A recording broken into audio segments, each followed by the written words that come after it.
Hey, Carly here. Happy Mother's Day. Hope you enjoy this re-release from our Sister Wives Patreon archive.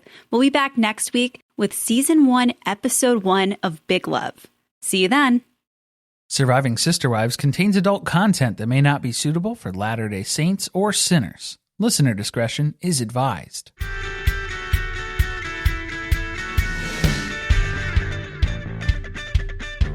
Hello and welcome to Surviving Sister Wives, the podcast where a monogamous couple drink heavily while recapping Sister Wives on TLC. I'm Corey. And I'm Carly.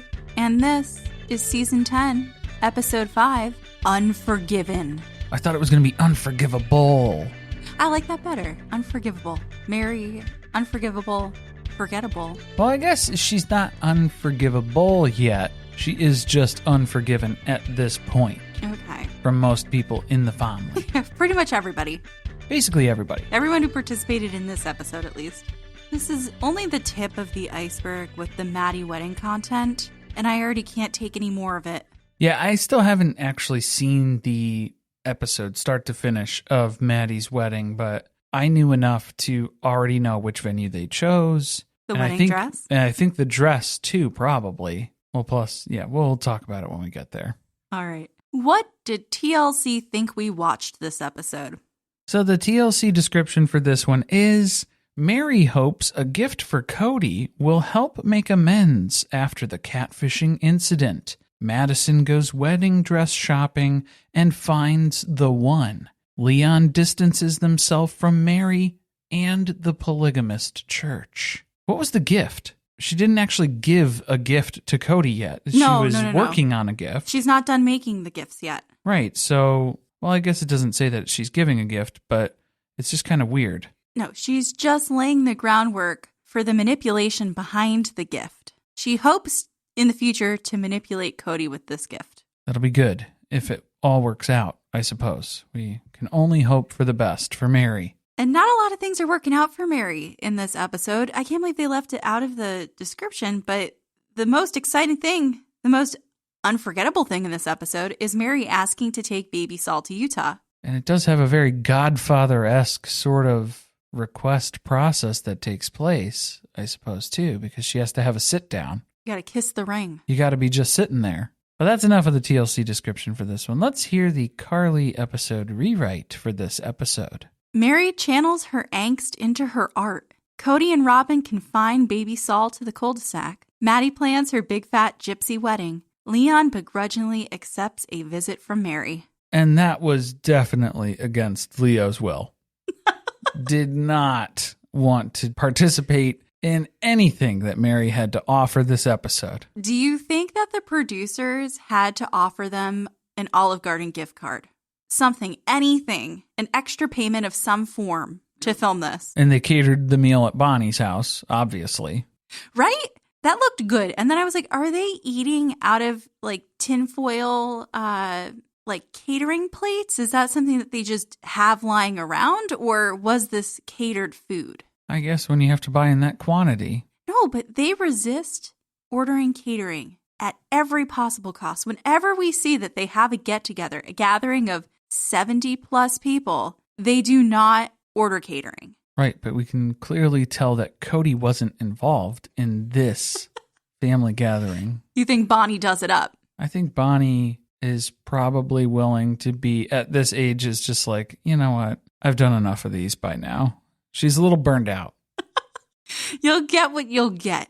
It's good. It all works out. So that's fine. It looked kind of good. So if you haven't been able to tell already, if you didn't watch this episode again with renewed vigor before listening to the podcast episode here, this is a jumbo episode. It's an hour and 23 some odd minutes long. It is supposed to be jam-packed full of stuff, but again, most of the Maddie wedding content kind of pads that runtime. And I would even say most of Meri's little art excursion is just sort of a little runtime filler. We could have cut like half the episode, basically. Easily, this could have been a regular paced episode at 43 to 45 minutes instead. So we're going to try to run through the stuff that isn't as interesting and dig into the good stuff. We're doing a service to all of our listeners. Right. We're only focusing on the content that has value here. But before we get into the episode, a couple of quick announcements. As a reminder, it's the start of the month, which means it's the best time to join us in the virtual cul-de-sac over at patreon.com/survivingpod. And remember, every dollar you pledge just makes us a little bit more successful than My Sister Wife's Closet. Huge thanks to all of the patrons out there, except for the Basement Wife tier, as always. And one last announcement. They're quick this week. We will be joined next week by Joni and Amanda of We Love to Hate Everything. Right? It's going to be a crossover episode because, spoiler alert, Robyn is squeezing out a baby. That's not the only watermelon that's going to be on her kitchen floor. Soon. Very soon. So we're going to be very excited to break that episode down with them. So we're jumping right into it. We get the opening shot this episode, and it's just a donkey braying out in the desert, which I missed that. Really sets the tone. It's a sign of things to come, I think. Maddie and Caleb are still in town after Thanksgiving, so they're going to head out wedding dress shopping. Well, just Maddie, right? We didn't invite Caleb or Kody on this trip. But Kody is trying his damnedest to be invited, to self-invite to the wedding dress excursion because he's paying for it. Is he, though? Is he, though? I think maybe the producers are the ones who deserve to be there, since I'm pretty sure they're paying for a good piece of it. Oh, the producers are going to be there, too. Don't you worry. They're making sure to capture every moment at the bridal shop. Did you like when Maddie told him, well, I want to make sure it's a surprise? I want you to be surprised when you see it, Dad. Well, I got a little icked out from that because she wanted Kody to be just as surprised as Caleb is to see her dress on her wedding day, which I was like, maybe let's separate and distinguish between your husband and your father on your wedding day. Okay. A little bit more. It was too close for comfort. Okay. That's fair. I just enjoyed that it harkened us back to Kody picking out Robyn's wedding dress and not being surprised. I guess he was going to act like he was surprised if he never told the wives that he picked it out, but he did. But the reason why he picked it out was so he could tell the wives. I think that was more so the reason. That was the true excitement of the moment. That was what he was so excited about, obviously. So they're telling everyone a little bit about the wedding. They want everyone to wear khaki. That's a problem for Kody because he looks horrible in khaki. Cody's not flattered by khaki, and that's not going to work for him because obviously it's Maddie's wedding day, but it's all about Kody. It's always all about Kody. The problem is there's a theme to this wedding that they're trying to stick to. Does everybody know what the theme is, though? What we're trying to stick to? Because Caleb seems confused. He does. He says it's a gypsy-themed wedding. A gypsy wedding. And I don't think Caleb knows what a gypsy wedding is. First of all, I don't think we're supposed to be using the word gypsy anymore. Well, if you're not a gypsy, then you definitely shouldn't be using that term. Correct. That's the first problem. The second problem is you are using this term incorrectly because have you ever seen a gypsy wedding? Because it is anything but dressed down, which is the way they described what they're going for. And bland khaki with dress shirts, white dress shirts and khaki pants. Maddie's dream wedding takes place in a Dockers catalog. I don't even think it's that fancy. That's too far. Maybe flip to the yacht wear. That's still too fancy. That's too dressed up. Polos? Yeah, that's too high class. It's got a collar. It's got to go. Wranglers. Wrangler's more the vibe. Yeah, if you're getting proposed to on a four-wheeler, Wrangler on your booty. All right. So they get to the dress store, and Maddie has a lot of people that she's toting around with her. She's got all of her moms. We have Leon. We have her friend, right? Wasn't her roommate? Just Desi. Desi, the friend. Aspen. I'm trying to remember. McKelty. So a couple of siblings. There were a few siblings, all the moms, and then, mostly Desi who's helping here because Maddie, as soon as everybody comes in, she has to direct traffic. Everybody sit down and shut up. No one touch anything. Nobody look at anything in the shop. I'm going to go pick stuff out. Me and Desi. Desi will help me. I'm going to pick the things out to wear, and then you just look at what I'm wearing. I don't need 14 people running off in different directions, grabbing dresses off the rack, and making my life a living hell. To be fair, she does know her family. It's true. They needed to have this stated outright and directly to them to just sit down. This is how I need you to support me in this endeavor. So that leads to an awkward situation, though, because now they're all just sitting, staring at each other, trying to make conversation, something they're not good at as a family. Meri just out of nowhere asks if Maddie's going to have one mother of the bride or 4 mothers of the bride, which, awkward question, because the answer is probably 1. Well, especially when you're Meri in that scenario, because Maddie has had a good relationship, obviously, with Janelle, Christine, and Robyn at any given point in time. The way the relationship stands with Meri, she's the least likely to be asked to be a mother of the bride. 3 is the maximum number of mothers of the bride we should expect for this wedding. Maddie starts coming out in dresses. There's a theme to this episode. She's going to try on 3 dresses. She's going to look at 3 wedding venues. It's a triumvirate. Well, they thought we wouldn't catch on to that. They didn't? I thought, no, it's how things go in film and television. You have to do things in 3. That's the rule of 3s in comedy as well, too. Which, boy, did we get a laugh with these 3 dresses. Mostly the first one, I guess, because there was silence. Absolutely no reaction. It was just crickets. You could hear a pin drop. They all try to play it off like, oh, we're just shocked to see you in a wedding dress for the first time. But the dress sucked. And it takes Meri to be the one to finally admit that. Yeah, that one's not wowing me. All right, go try something else on. Go put something else on. So the second one, it's not really a stunner either. No. The first 2, pretty big bummers. So by the time she tries on dress number 3, she's probably willing to say yes to anything, right? It's just a relief at that point. 3rd time's the charm. She's got the sparkle. She's got the glow. This has to be the one, right? Okay, yeah, I think she's probably going to go with this one. It's the only one that people like in the room who you brought along to look at these. I would love to say it's unrealistic that she only tried on 3 dresses, but I only tried on 1 wedding dress.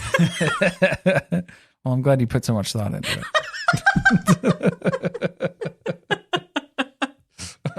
All right. Maddie seems like a 3-dress type of gal where she would try on 2. They're not looking good. 3rd one looks all right. Let's do that one. Let's go with that. I'm good with it. I'm good. So she picks a lace dress. It's got like a sweetheart neckline. It's a mermaid with a glittery belt. I had to give people a description for anybody who didn't watch. Okay. Yeah. I don't know. It's not say yes to the dress. We don't know. I just wish we knew the price tag. That's my favorite part when people go wedding dress shopping, because then it makes me feel better about how much I spent. Right. Yeah. I would love to know what the total bill is at any Brown family outing. Okay. Meri has been focusing on art as a form of therapy, I guess, although I don't think she realizes that that's what she's doing with it. Yeah, I don't think she realizes. I don't think she's made that connection that art can be therapeutic in that way. She's painting to get through the pain as she navigates her way out of the catfish mess. She's like the George W. Bush of the Brown family now, yes. Where she has been through so much trials and tribulations, and now she's just trying to unwind here with some self-portraits in the tub. Did you see when they zoomed out? This is her office, and the whole wall is covered in things that she's already painted. There's a lot of paintings already about here. There's a significant amount of painting. She's like a sim. You know when you play in The Sims and they make money off of their art, so all you do is have them paint all day when you don't have any money? That's what Meri's been doing in that house. Except no one's buying them, so she's just hanging them on the wall. See, I only played The Sims one time, and I had my guy painting because it made him happy. And as soon as he started getting good at it, I was fast forwarding through the night one night, and a burglar came in and stole the painting. That'll and so happen. Then he didn't sell well, I didn't know that was part of the game. So that was like, that did it for me. I was done with The Sims after that. I'd had enough. You were so mad on your Sims' behalf because your motive wasn't money. No, yeah, he was so miserable in his own existence. Painting was his only escape. So, yeah, I guess this kind of relates to Meri. Nobody broke in to steal these because there is no monetary value to these, except for the money that she's shelling out to her painting artist coach. Is that what we want to call this? Because there was a very directive type basis where you're sitting next to someone and you're just painting what they're painting too. I think it's a teacher. It's a teacher. Like a personal art teacher. It's like a pay to play. Meri's an apprentice. Fill in the blank, color by numbers type situation here that costs money. Anyway, she's been painting these because what she's going to do is make one for every adult in the family and give them to them as a gift. Sorry, I got us catfished. Here's a painting. Meri got catfished. Maybe she should have got them all shitty hoodies. I got catfished and all I got was this a shitty hoodie. painting. I don't know. Meri went into this whole tirade where it's the relationship with the kids. That's what got her through this last year because everything's been so shitty for her. Has it? Was it the kids that got her through this last year? I thought she didn't have good relationships with any of the kids in the family. I think she's just making things up at this point. She has to have something else to talk about because they have one single clip from her that they keep playing where she just says, I got in an online friendship with a person who turned out to be a woman. It was a dude, and it ended up being a woman with vicious motives. They played it so many times this episode. I couldn't take hearing it even one more time. This is why people got burned out on the catfish storyline, because you're having Meri tee it up and explain it every single time you cut to a segment for it. So we heard about it in these 80 minutes that we watched the show. 4 or 5 times. 4 to 5 times. Mm-hmm. The biggest takeaway from it is that she still isn't being honest about the fact that the catfish was not a friend. It was a romantic relationship. She is completely excluding the relationship aspect of it, which becomes even more interesting later on in her conversation with Leon this episode as well, too. So we'll have to circle back on that. Where Meri's at right now is that she needs to heal her relationships with the family and gain their trust back. Through paintings, I suppose, is basically the answer, the solution that came to her, because she's going to be leaning hard into this tree theme. I don't know if you know, this is like a big element to our family. It's the commitment ceremony. Remember that? We had the tree. We had the cake that looked like a tree. I mean, trees play a really big part in this show. It's the symbolism. It's the through line for their story, I suppose. We had the tree cupcake cake arrangement for Robyn and the kids' adoption. Well, they didn't adopt Robyn, but they kind of did. She was a dependent. She becomes a dependent, yeah. And then we had Meri. Should I live in the trees? Should I not live in the trees? I guess that was more symbolic than we thought. It's history doesn't repeat itself. It echoes is what it does. She's been working on finalizing 4 paintings. Trees are a theme that run throughout all 4. She's got one for Janelle. Pine trees. You know, the kind of trees you see outdoors because Janelle likes to be outdoors and camp and hike and pine. Pine. Yeah, she likes the smell, maybe, probably too. See, for me, I took it more of a symbolism as Janelle is the evergreen wife because you always know what's going on with her. And low maintenance. Very low maintenance. Pine trees don't need very much. You're good. You're good with that. Then for Christine, we have a bit of whimsy because that's how everyone describes her.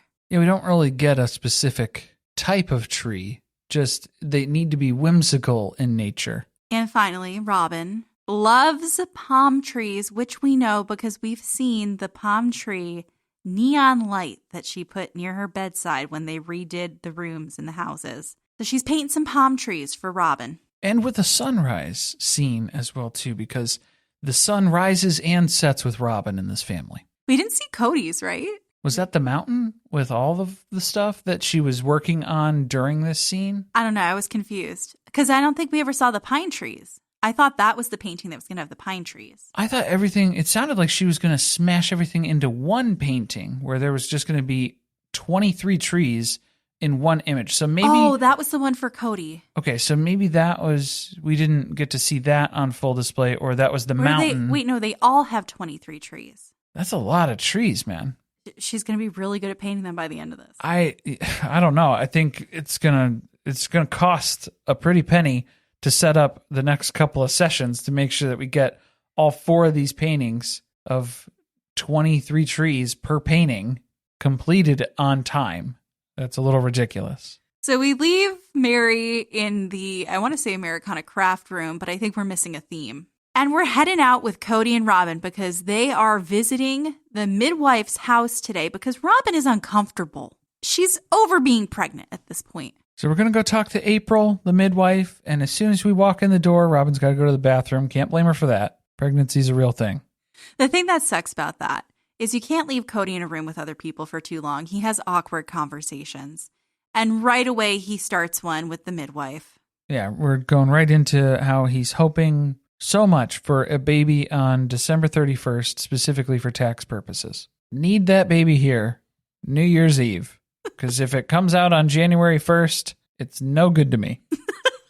I don't even know if I want a baby on January 1st. Basically, is where Kody's at. No, he wants to get the benefit of all of those sweet, sweet tax dollars for this year by actually only having the baby on the planet for one day. Boy, wouldn't that be nice. Robyn tells us she's been having Braxton Hicks contractions, and she's only 3 weeks out from her due date. So she's ready to get things moving, hopefully, here. Yeah, she's getting real tight, is what she's complaining about. A sensation she's not used to.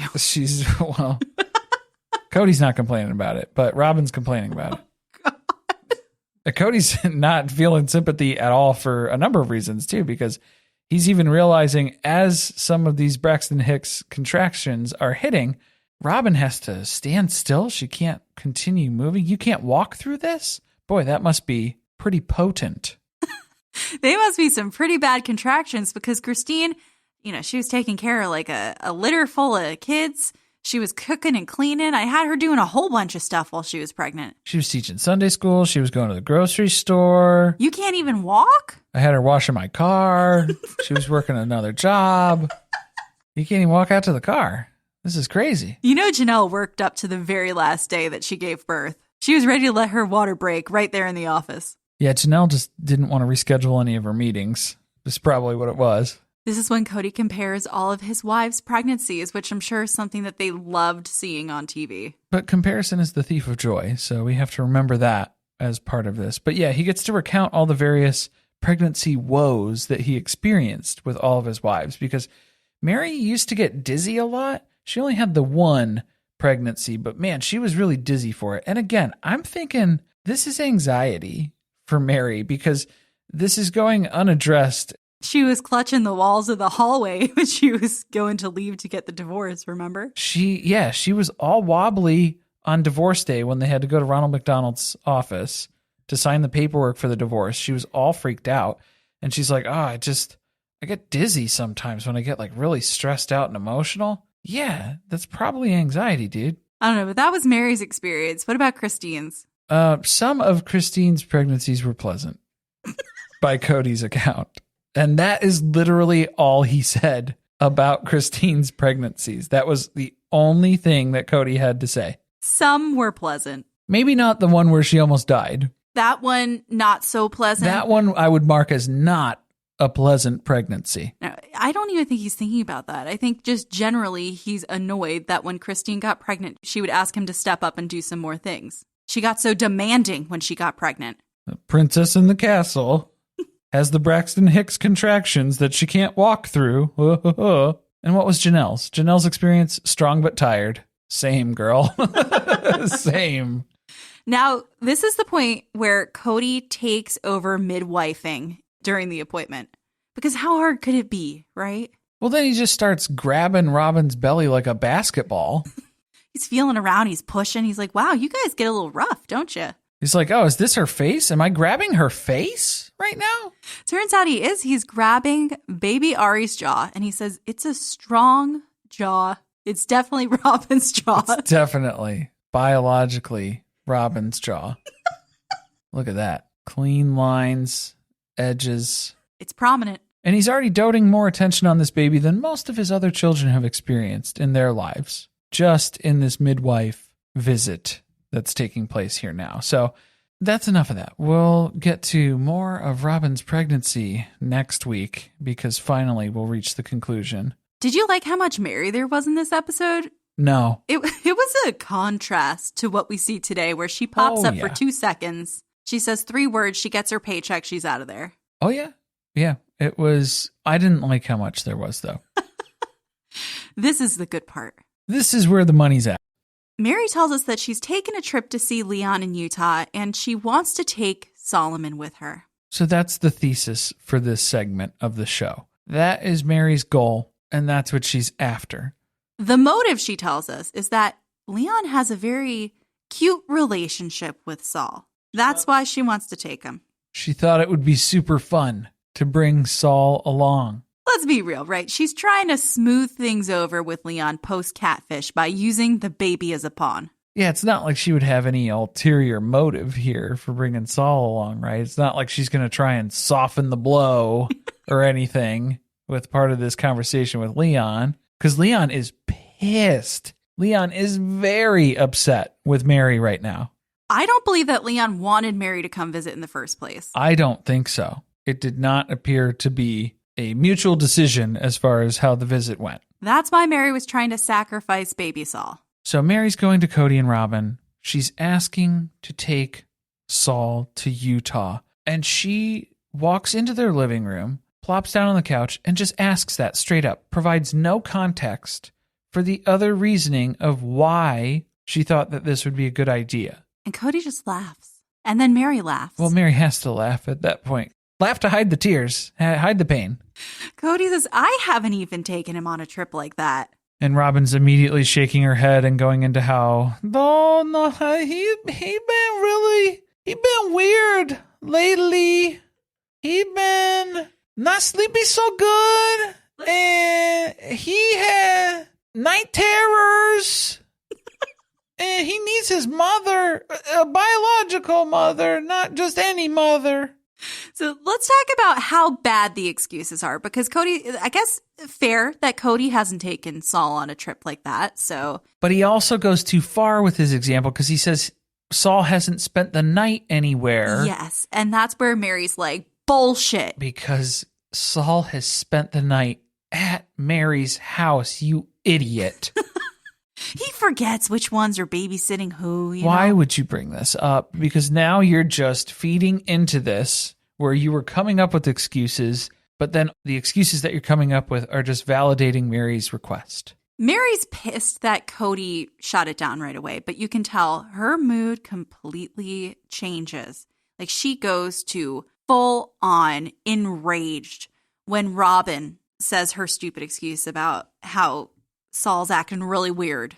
At nighttime, specifically. He's not sleeping good. He's waking up. He's got bad dreams. He's always looking for me. It's like Robyn didn't even consider it. She just said no right away. Yeah, it's a no for now. It's a no for me, dog. But Saul's in a strange place as a 4-year-old. At a tender age, he's going to cry and scream for me the whole time that you have him.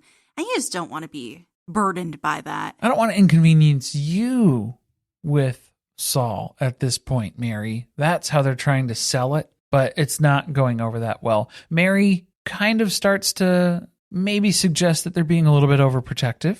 I don't think that Robyn and Kody were being overprotective at this point, because you have someone sitting on your couch who's just explained to everyone that she's been completely bamboozled by a group of people or person online and was literally a month ago searching their house for bugs planted by said person who may or may not be stalking them and threatening them. Following them, listening to their conversations.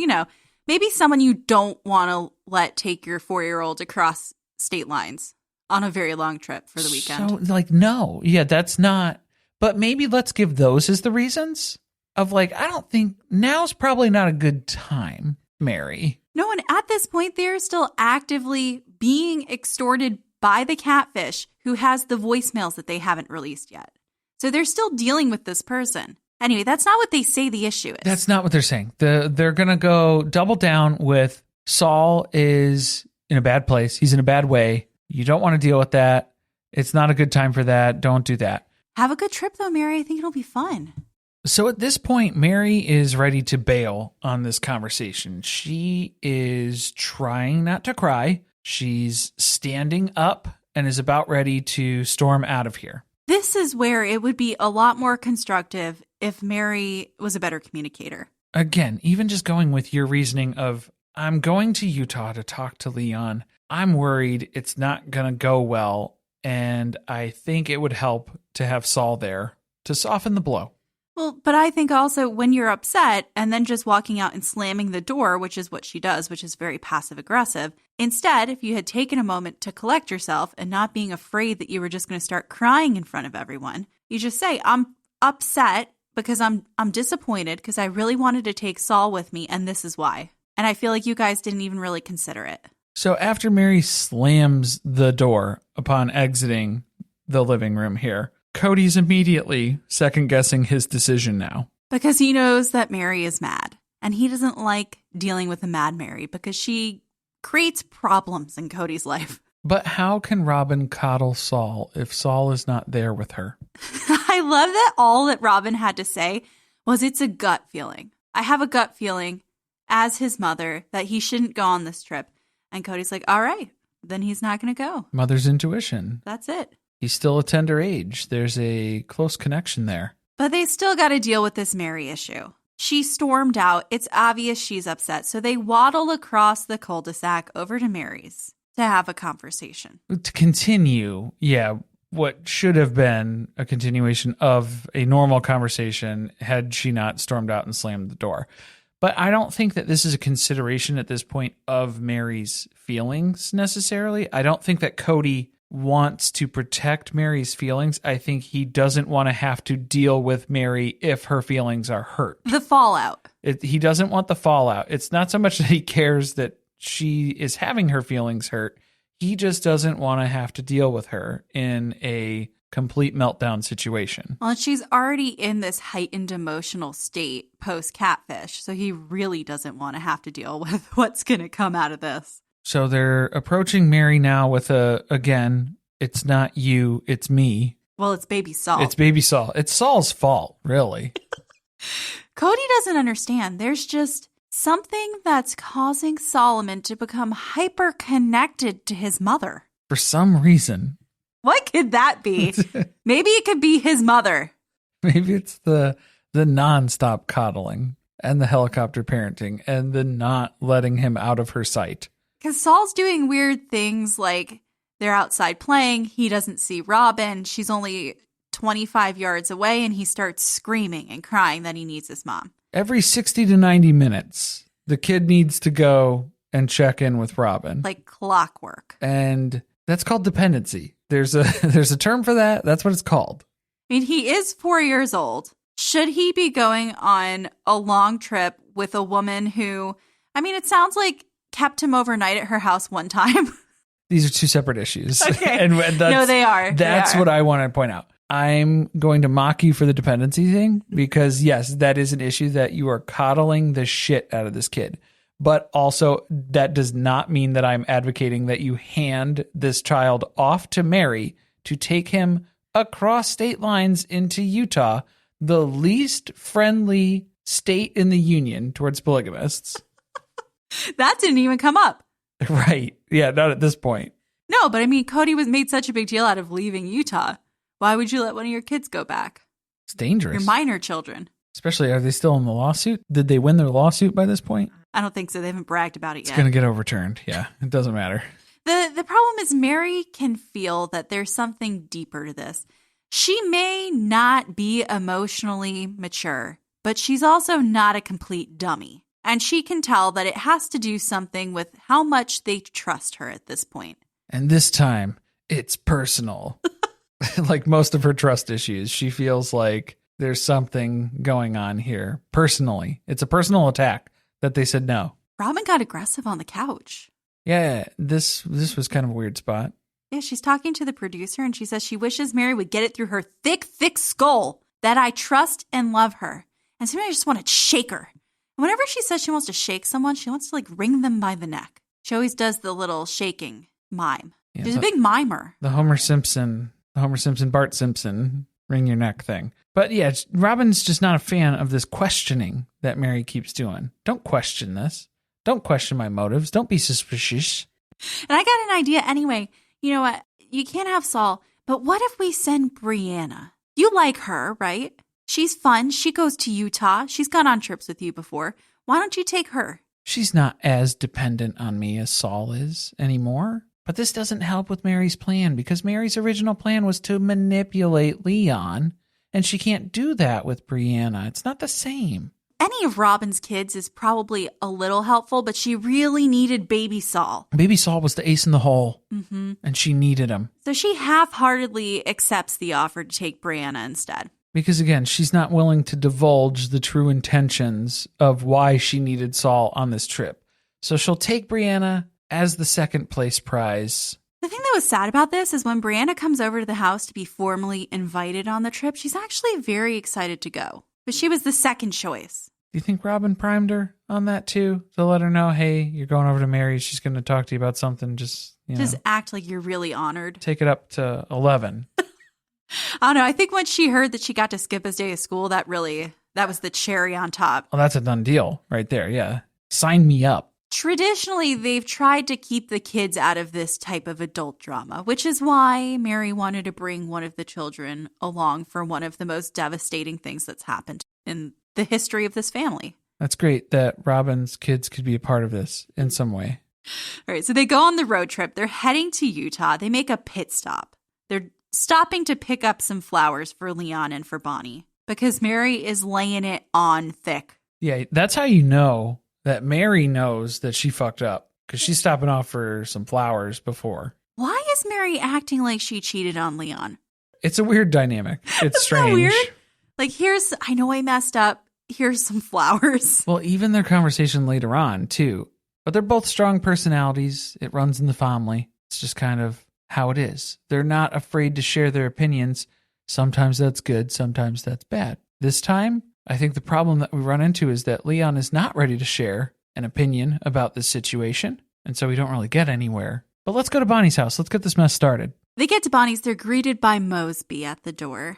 Oh, it's Leon's dog, who we love dearly. Leon right away has to say like a little passive-aggressive comment to Bonnie. Of course, they say hello to the dog and not to me. So we're off to a good start. It's good. It's as usual. It's a big family gathering. There are lots of people in this house. Why did she have to bring someone? That I don't know. Yeah, because we didn't know that it was going to be Meri's sister and all of Meri's sister's kids who are going to be in the house as well too.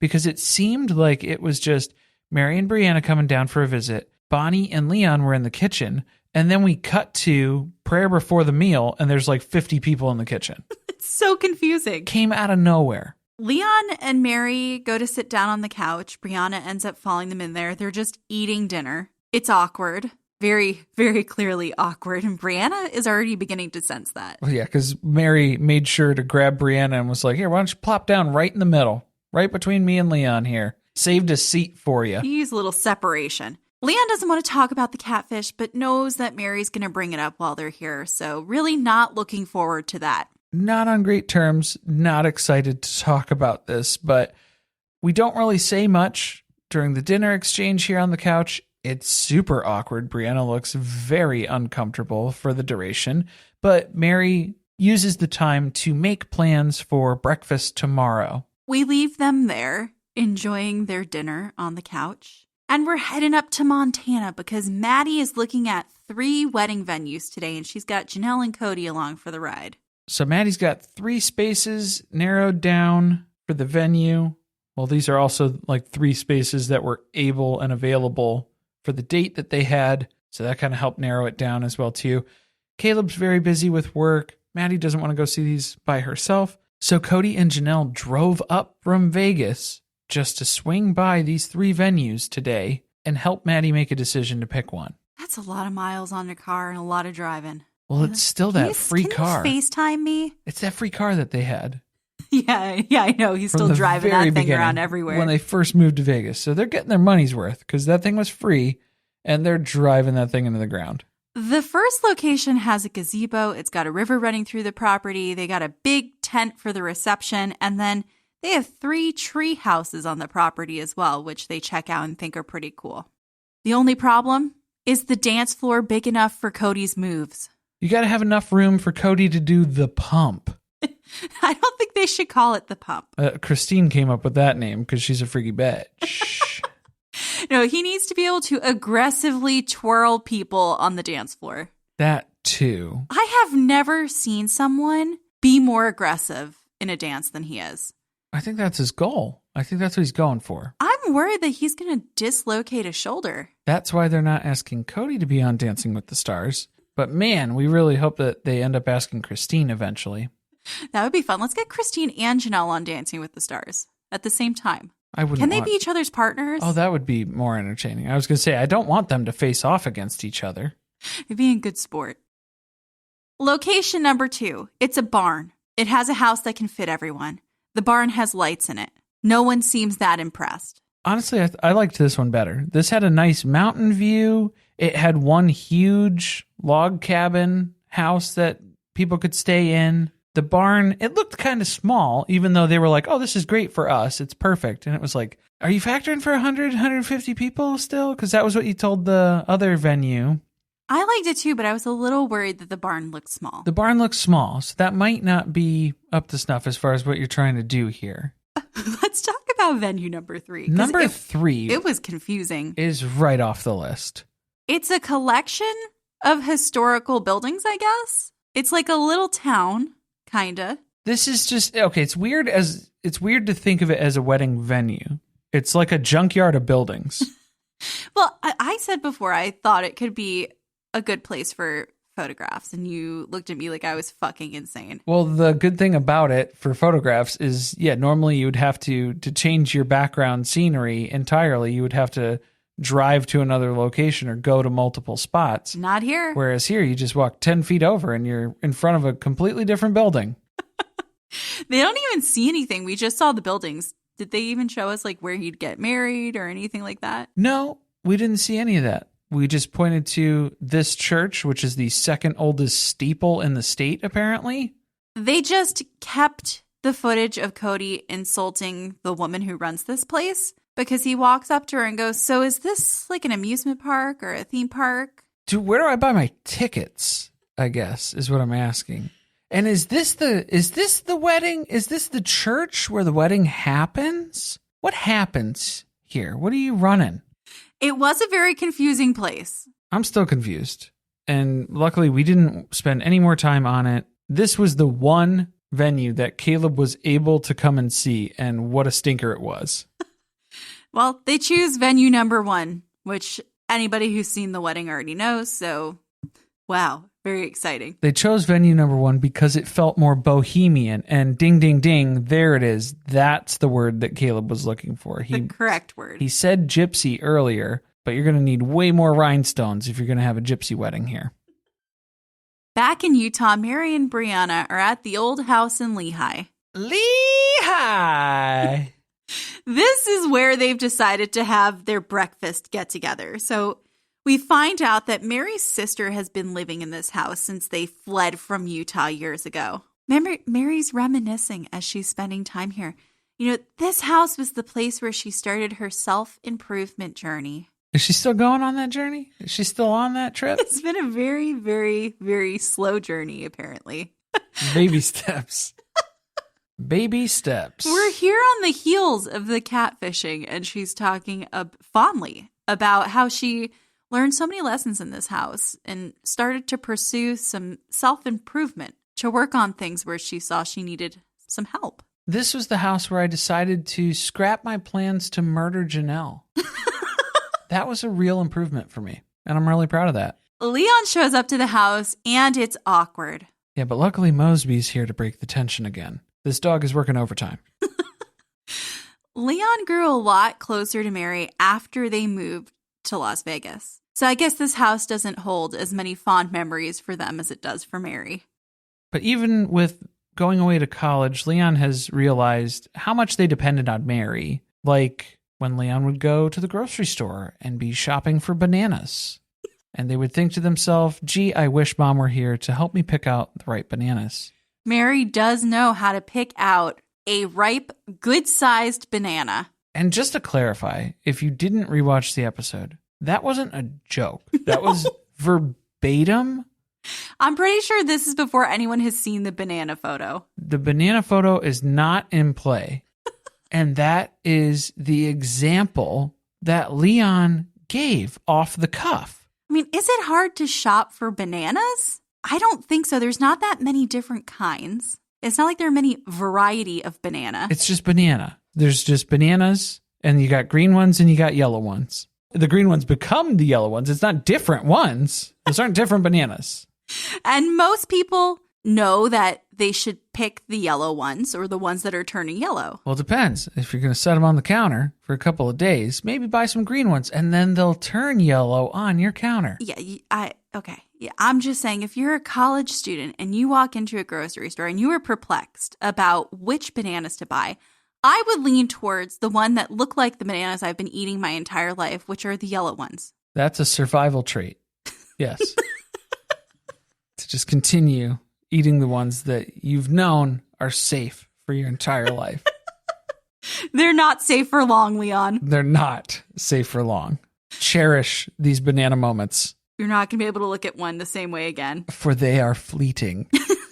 Things get deep at this part of the episode because Leon talks about how they feel smothered by Meri. This is interesting. Yeah, it's placing Leon in a position where there's a lot of pressure on them because they feel like the access point to the family for Meri. So if Meri and Leon's relationship isn't great, Meri feels cut off not only from Leon, but also from the entire family. And Meri channels all of her love and attention and affection into Leon, and that's like just too much to handle. It's very clear that Meri is very dependent on Leon for validation. And Mary's been trying to say that she's thankful for all these other children in her life, in the cul-de-sac especially too, because now that Leon's out of the house and away at college, they've been filling the void for her. But from what Leon's saying here is it sounds like Meri just saves all of that up for whenever Leon comes home to visit and then just bombards them with all this attention and care. So maybe Meri should kind of distribute that more evenly amongst more people in the family. But nobody likes Meri enough. Meri has burned so many bridges that nobody really wants to accept Meri's love and affection. It comes at a cost because then you have to associate with Meri. And that is the cost. This is the part where we talk a little bit about Leon not being interested in their church anymore, which I feel like was a really small part of the episode. It was just kind of like a thing they threw in there. When they'd spent, 8 seasons priming us for Leon's spinoff of Sister Wives 2. Right. When they were going to branch out and find a husband and sister wives to go live off with. We had to listen to so many conversations where the older kids got asked if they were going to live polygamy or not and focus on the fact that Leon wanted to. Leon's main goal was Utah was for school, and that was the main priority. Try to get back to Utah to be a part of the church, be around people with the same beliefs, but those beliefs aren't really important to them anymore because education has given Leon the critical thinking skills they never had before, and they came to the realization polygamy is not for them. I guess it turns out when you go to church school for most of your life, you think the way the church teaches you to think. You get brainwashed. You can say it. And then as soon as you are removed from that environment and you're given the ability to come to your own conclusions and make your own decisions, you'd be surprised how many people choose not to go the route of religion. We find out that it's been at least a year since Leon and Meri have had a decent conversation. So it's been a long time since things have been good between them. Well, and I think it's probably indicative at this point as well, too, because Leon's probably feeling like the dynamic in their relationship at this point is that Meri is going through a lot and Meri needs Leon right now. But doesn't it seem like Leon's going through a lot right now with completely changing their worldview and their ideological beliefs? Yes. And Meri doesn't give a shit about any of that because Meri is focused on what's going on in her own life. Meri has no interest on that. She is not asking about any of Leon's updates. There's just the general how's school. It's literally the same question she opened with Brianna's interaction as well, too. How's school? Well, and how are you going to get deeper than that with your mom when she's going through something big in her life that you're mad at her about, and then you're going through something big in your life that you feel like you can't depend on her for? So they're both mad at each other for the same thing, which I think is just spot on. Again, so many relationships in Meri's life where both people involved are mad at each other for the same thing. Everyone is is minding their own business in the kitchen, and out of the blue, Leon says, Mom, why do you draw your eyebrows on so thin? And that was, completely uncalled for. I think at this point, nobody was ready for this. Okay, but Meri said that Leon has never made comments about her eyebrows before, but wasn't there the whole episode where they went and teased Leon by having Meri draw her eyebrows on all fucked up? I have no recollection of this. So was that... Oh, no. Hold on. Whoa, Is that never future? Never mind. You haven't seen that episode yet. Okay. Forget I said that. I'm Men in Black. Oh, yeah. Okay, so that's... Erasing your memory. That's future things. That's for future Corey to worry about. Right now, we are going to take Mosby on a little walk. It looked really cold outside. Why was Leon not wearing a coat of any form? Just a cardigan. Leon's heated. Yeah. Leon is fucking tilted. Leon's blood pressure is so high at this point that we don't need a jacket. We don't need a thermal. We don't need anything warm. No, we're going for a walk, and Mosby gets a walk, so yay. I'm happy for Mosby. Mosby just wanted to get out of that house. It was getting uncomfortable. The air was thick. Yeah, because Leon and Meri kept taking shots at each other because they're not in a good place. So there's just all this built-up animosity where they're just disagreeing on everything, and it's all stupid shit. Is it all stupid shit?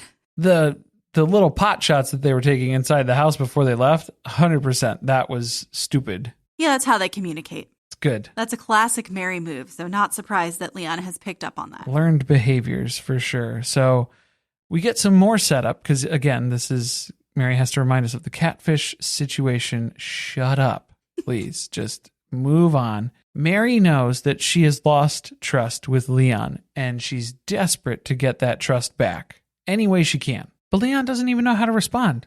This catfish situation, what do I do with this? This is too much. And Leon's not ready to talk about it either. And this is about the time where it felt, again, like a lover's spat, not a mother-child type relationship dynamic here. But this is where it's kind of shitty because people give Leon a hard time about this episode, about overreacting, about giving Meri a hard time. I think the pot shots that Leon was taking in the house, those were uncalled for. You don't need to go after Meri's eyebrows. Although, good question. Why does she draw them on so thin? I'm not saying it's a bad question. I'm saying it's bad time for that question. So again, we can address these things, different situations. I think Leon is completely valid in the reaction to the catfish situation, where Meri has fucked everything up. This is Meri's mess. And now Meri is looking at Leon saying, how do I fix it? How do I make it better? How can I make you trust me again? Forgive me already. Why don't you? Feel bad for me because I was taken for a fool. I got tricked. But Leon's not going to stand for that because what it feels like is Meri just thinks she can apologize and then everything will just be honky-dory again. They'll forget that this ever happened. And Leon's not going to accept that because we find out that they told Meri not to get involved in a relationship with this person in the first place. And then Meri went behind their back and continued to pursue a relationship with the catfish and broke their trust. Leon tells the producer outright, Meri had a relationship I told her from the beginning not to have. She broke the trust, she ruined our relationship, and now she wants me to be the one to fix it. Let's talk about how frustrating it must be to be the child in this situation and to be involved in a situation where you know that your parent is having an inappropriate relationship with someone, which already puts you in a situation that you shouldn't be in as a child. And then you tell them that there's something not right about it, that you think that this person is not who they're saying they are, and you get ignored. Because I think at this point, people are looking at it, and maybe even the other people in the family are looking at Leon's reaction and saying, that's a little extreme, because the family doesn't know the full extent of Meri's involvement with the catfish. If anybody else besides Meri in the family knows the extent of the catfish relationship, it's Leon. Leon was there for some of it. Leon overheard conversations on the phone. Leon went to Disneyland and met this person. Yeah, we're really leaving out a lot of important details when talking about this. And Leon's not divulging anything else either. So I think that's probably where some of the misunderstanding comes from in this episode. But looking back on it with what we know now, I think that this is completely valid reaction. And the interaction to even give Meri the time of day to talk to her at this point is pretty impressive. Well, and Leon says, I don't forgive my mom yet. And then they tell Meri, I want to work on things alone first.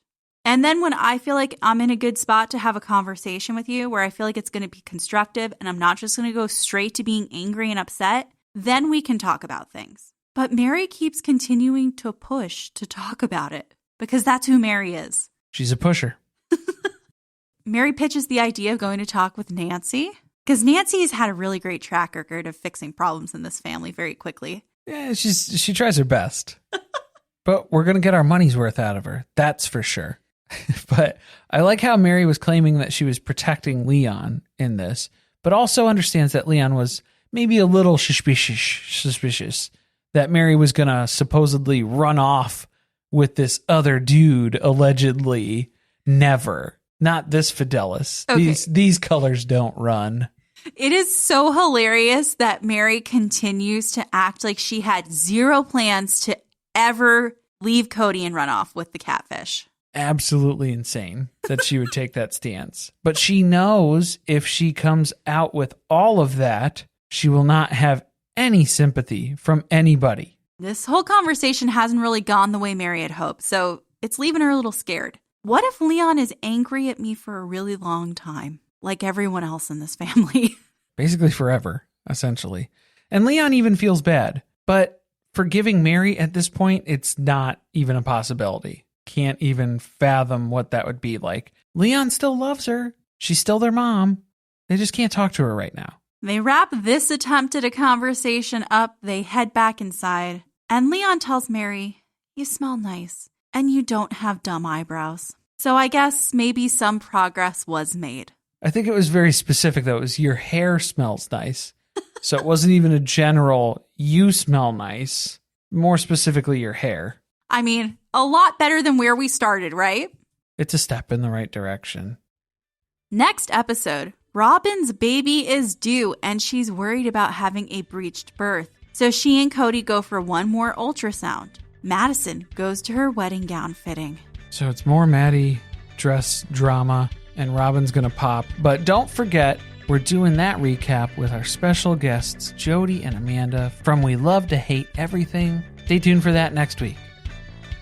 Thank you for listening. If you want to support us, the best way to do that is by subscribing to the podcast and leaving a review on Apple Podcasts or Spotify. Be sure to chat with us about the episode on our Discord channel by joining our Patreon, patreon.com/survivingpod. Stay tuned, share with friends. See you next week.